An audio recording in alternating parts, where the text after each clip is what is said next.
না, মানে এগুলো দিয়ে কি করবে? শ্বশুর ভেজাবো একটু পর তাই। শান্ত গলা অরুণের। সুজন চিন্তিত গলায় বলল, শ্বশুরবাড়ি এগুলো নিয়ে যাবেন? শ্বশুরবাড়ি যেতে পান সুপারি, নানা রকম মিষ্টি, দই, বড় বড় 3-4টা মাছ, ফল ফলাদি। জীবন তাকে থামিয়ে বলল। খুব এক্সপেরিয়েন্স দেখছি, বিয়ে করেছো? সুজন খানিকটা লাজুক হেসে মাথা দোলায়। বাহ বাহ, খুব ভালো কাজ করেছো, ফরজ কাজ করেছো। কয়টা বিয়ে করলে? কথার ছলে ফেলে অন্য হাতের ব্যাগটা কৌশলে আরিয়ানের চোখ ফাঁকি দিয়ে টি টেবিলের নিচে লুকিয়ে নিল। সুজন হেসে বলল, কি যে বলেন না ভাই, একটাই সামলাতে পারি না, কয়টা? জীবন হো হো করে হেসে উঠল। অরুণ মুচকি হাসে। তার হাসি দেখে রাসেল কটমট করে তাকালো। শালা খুব হাসি বেরোচ্ছে। কি একটা কাণ্ড করে এলি দুজন, যদি ধরা পড়তি। আর এইসব কি সব? এত শয়তানি বুদ্ধি আসে কোথা থেকে? মোবাইল অরুণের দিকে তাক করে বলে। অরুণ ফোনে প্লেলিস্টে আলমের ভিডিও দেখে ফোনটা কেড়ে নেয়। অফ করে সুজনের দিকে বাড়িয়ে বলে, এটা তোমার হেফাজতে রেখে গেলাম। সুজন ফোনটা নিয়ে পকেটে পুরে।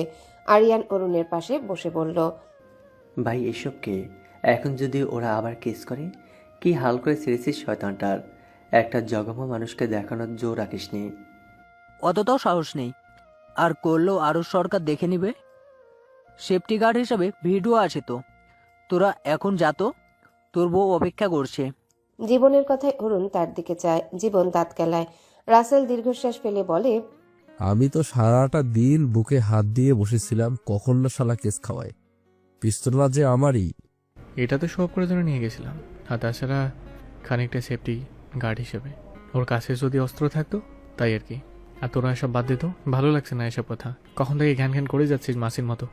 বিরক্ত হয়ে বলে অরুণ। আরিয়ান হাত ঘড়িতে সময় দেখে 7:10। বাড়িতে ফিরতে হবে জলদি। ভাই আমি কি চলে যাব? তুই তো শ্বশুর বাড়ি যাবে। অরুণ কিছু বলবে এর আগে জীবন চট জলদি বলে। হ্যাঁ হ্যাঁ, তুই যা, জলদি যা ভাই। তার তারা দেখে আরিয়ানের সন্দেহ হয় কিছু তো গন্ডগোল আছে। তাকে তাড়ানোর এত জলদি কিসের? তার তীক্ষ্ণ দৃষ্টি দেখে জীবন খানিকটা এলেবেলে হয়ে যায়। মনটা দুরু দুরু করে ব্যাগটা না দেখে নেয়। পা বাড়িয়ে টি টেবিলের নিচে ব্যাগটা আরেকটু ভেতরে রাখে। চতুর অ্যাডভোকেট আরিয়ান সরকারের চোখে ধরা পড়ে ব্যাপারটা। ঝুঁকে ব্যাগটা নিজের কাছে নেয়। ব্যাগ খুলেই সে হতাশ। না, এদের কিচ্ছুটি হবে না। আরিয়ান বিয়ারের 4টা বোতল ও চিপস চানাচুরের প্যাকেটগুলো টি টেবিলে রেখে বলে, তোমরা শোধ যাবে না। না, কুকুরের লেজে শোধ হবে, তবু তোমাদের মতো মাতালদের মদ খাওয়া শেষ হবে না। জীবন তড়িৎ বেগে এসে বিয়ারের বোতলগুলো নিজের কাছে টেনে নিয়ে বলল, মাতাল কাদের বলছে? আমরা মতো খাই না। তুই মাঝে মধ্যে হ্যাংআউটের জন্য 2-1 পিস যা এনার্জির ওষুধ খাই। অরুণ চুপচাপ গম্ভীর। শালা আবার এসব কেন নিয়ে এসেছে? সে তো এসবের থেকে দূরেই ভাগতে চায়। প্রতিবার ভাবে আর খাবে না, কিন্তু কোনো না কোনো উসিলায় সামনে আসার লোভী মনটা কুপাকু করে একটু চেখে দেখতে। অরুণ নিজের মনকে কষিয়ে ধমক লাগিয়ে জীবনকে ধমকে বলে, এই শালা চুপ। নামাজ শেষ অমনি শয়তান হাজির। নামাজের দাঁড়িয়ে এটাই ভাবছিলি? শালা শালা তো ওদের দেখে তো শয়তানও ভয় পাবে। যখনই ভাবে আর জীবনে এসবে হাত লাগাবো না, তখনই হাজির হয়েছে এইসব নিয়ে। অরুণের ধমকে জীবনের কপালে ভাঁজ পড়ে। বাহ, ভূত পড়ছে ভূত তাড়ানোর মন্ত্র। আরিয়ান ভাইয়ের দিকে তেসরা নজরে তাকিয়ে বলল, বাহ ভাই, সূর্য আজ কোন দিকে ডুবলো? চোর চোরকে চুরির জন্য ধমকাচ্ছে। সে যাই হোক জীবন ভাই, দাও তোমার এনার্জেটিক ওষুধগুলো। সব কমোডে ঢালবো। তার নাকি পেট খারাপ, এই ওষুধে ঠিক হবে না। জীবন গম্ভীর মুখে কাটকাট গলায় বলল, এই জীবন, জীবন থাকতে জীবনেই এগুলো তোর হাতে দিব না। আমার কতগুলো টাকা, তুই শুদ্ধ পুরুষ, যা ফুট। গিলো, বেশি করে গিলো। আমি তৃপ্তি ভাবিকে ফোন করে সব বলবো। যা যা, তোর তৃপ্তি ভাবিকে আমি ভয় পাই না। কে? সে দেখা যাবে। আর ভাই তুই যদি এসব গেলছিস, তোর আম পাতা জোড়া জোড়ার কানে সব খবর যাবে। বলেই চলে যায়। জীবন পুনরায় বিয়ারের বোতল সবটা টেবিলে রেখে বলে, দেখেছিস অরুণ, বড় ভাবিকে সম্মান দিতে জানে না। আর তুইও বলি হারি, এই চুনোপুটির ঝাড়ি খাস। আগে না খুব খিল্লি উড়াইতে, এখন এত ভালোবাসা। রাসেল খপ করে একটা বিয়ারের বোতল তুলে নিয়ে বলে, কথা ঠিক, দুশ্মন কি করে বন্ধু হলো? অরুণ টি টেবিল থেকে পা নামিয়ে সোজা হয়ে বসে শান্ত গলাতেই বলল, আগে ওকে দেখলে গা জ্বলে ওঠে। রাগের মাথায় তত্তর করে বেরিয়ে যেত। সহ্য করতে পারতাম না। এর ক্ষেত্রে একই ঘটনা ছিল। এখন বুঝতে পারি আরিয়ান এটা বিরক্তকর নয়, ভালো ছেলে। আর শাসন ঝাড়ি কথা বলিস, ও যখন বকে বা শাসন করে ঝাড়ি দেয় মনে হয় আব্বু বকছে আমাকে। আব্বু ওইভাবেই বকতো, ভালো লাগে খানিকটা। কথা শেষ করে মুচকি হাসলো। জীবন ও রাসেল খানিকটা ইমোশনাল হয়ে যায়, আর সুজন তো পুরোই ইমোশনাল বনে গেল। তবে জীবন ইমোশনকে বাদ দিয়ে অরুণের দিকে বিয়ারের বোতল বাড়িয়ে বলল, হয়েছে ইমোশনাল কথাবার্তা, ওইসব শুনলে হাসি পাই। ধর ওষুধ খেয়ে নি। অরুণ বিয়ারের বোতলের দিকে পিটপিট করে চায়। খাবে কি? বেশি না, এক সিপ খাবে। আবার ভাবে এক সিপ বললেও এক সিপে কিছু হবে না তার, বেহায়া মন আরো লোভী হবে। অরুণ ঝটপট উঠে দাঁড়ালো, সুপরে ব্যাগ টেনে এক প্রকার ছুটে চলে গেল দোয়া দূরত পাঠ করতে করতে। কি হয়েছেটা কি তোর পাতা? ভালোভাবে কথা বলছিস না কেন আমার সাথে? আপু কই কথা বলছি না তো, ভালোভাবেই তো বলছি। পাতা শান্তভাবে উত্তর দিল, কিন্তু লতা জ্বলে উঠল যেন। রিসেপশনের পর থেকে প্রতিদিন 5-6 বার কল করেছে, পাতা একবারও রিসিভ করেনি। এখন ঢং চলছে। সে রাগে গজগজ করতে করতে বলে, দেখ পাতা, একদম ফুটেজ খাবি না। কি হয়েছে? তোর বইরা জামাই কি বলেছে আমার নামে? বল। পাতা খানিকটা বিরক্ত হয়। কথায় কথায় বুইরা জামাই বলে আপু কি বুঝাতে চায় মজা করে বলে, কিন্তু এই মজাটা ভালো লাগে না তার, আর সে সাবধানও করেছে। পাতা বিরক্তির সুরেই বলল, কি বলবে উনি আমায়? কিছু বলেনি। তাহলে ফোন ধরিসনি কেন আমার? খেয়াল করিনি। লতা হাসে। বাহ, খেয়াল করিসনি? বইরা জামাইয়ের খেয়ালে এত ডুবেছিলি যে প্রত্যেক দিনই আমি 3-4 বার করে কল করেছি, আর তুই খেয়াল করিসনি? পাতা বোনের দিকে চায় শান্ত দৃষ্টিতে। মানছি সে তোমার ছোট বোনের জামাই, বাট উনি তোমার সিনিয়র। বুইরা কেমন ভাষা আপু? রাতুল, লুকমান, কাউসার, পাভেল প্রিয় হেসে উঠল উচ্চস্বরে। কাউসার, প্রিয়, পাভেল সকালে এসেছে। তাদের প্রিয় পাতা আপু আসবে শ্বশুরবাড়ি থেকে, আর তারা আসবে না? লতা থমথমে মুখে তাদের দিকে তাকিয়ে হেসে ফেলল। সবার হাসিতে একতলা বাড়ির পুরো ছাদ কেঁপে উঠল যেন। একটু দূরে খেলতে থাকা লাবিব ভোর ঘাড় ঘুরিয়ে এক পলতাকে পুনরায় খেলায় গভীর মনোযোগ দিল। পাতার মুখে হাসির লেশটুকুও নেই।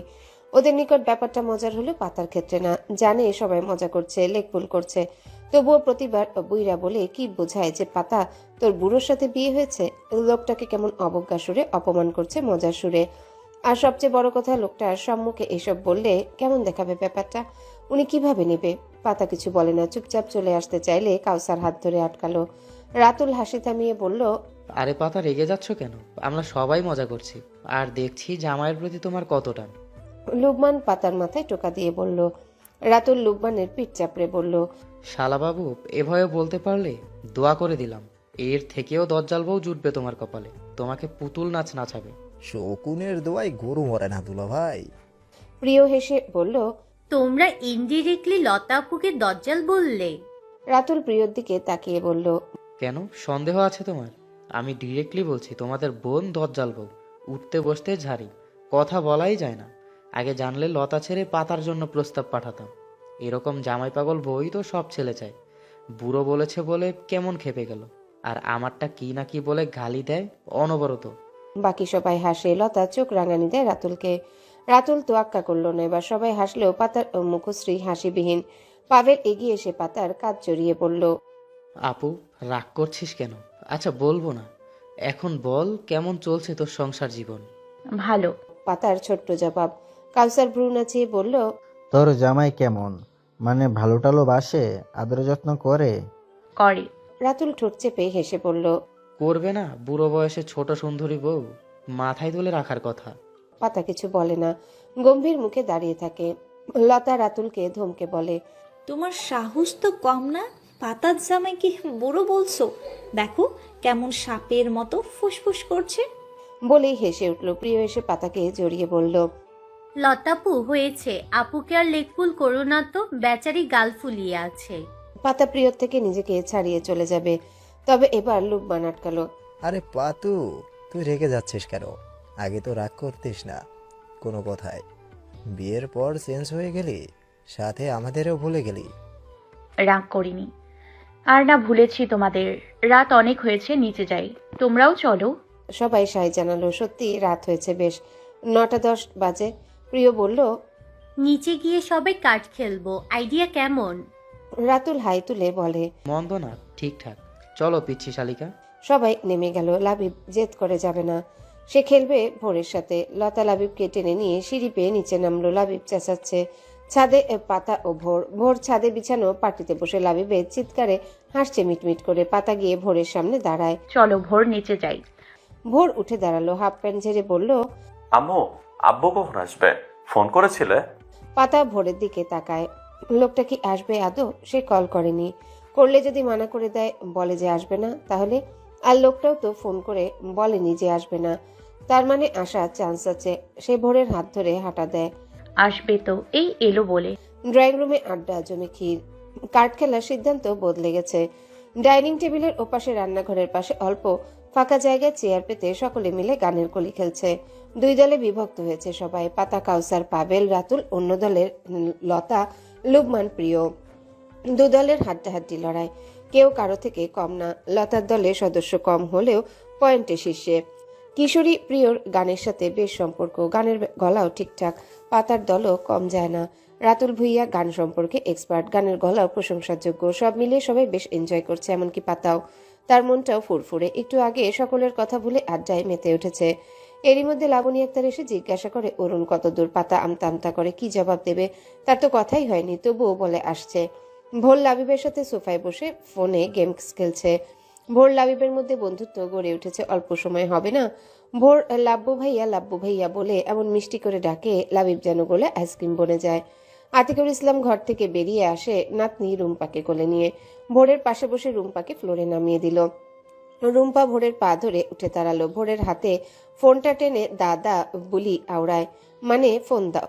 ভোর ভ্রুকুটিতে ভাঁজ ফেলে বলল,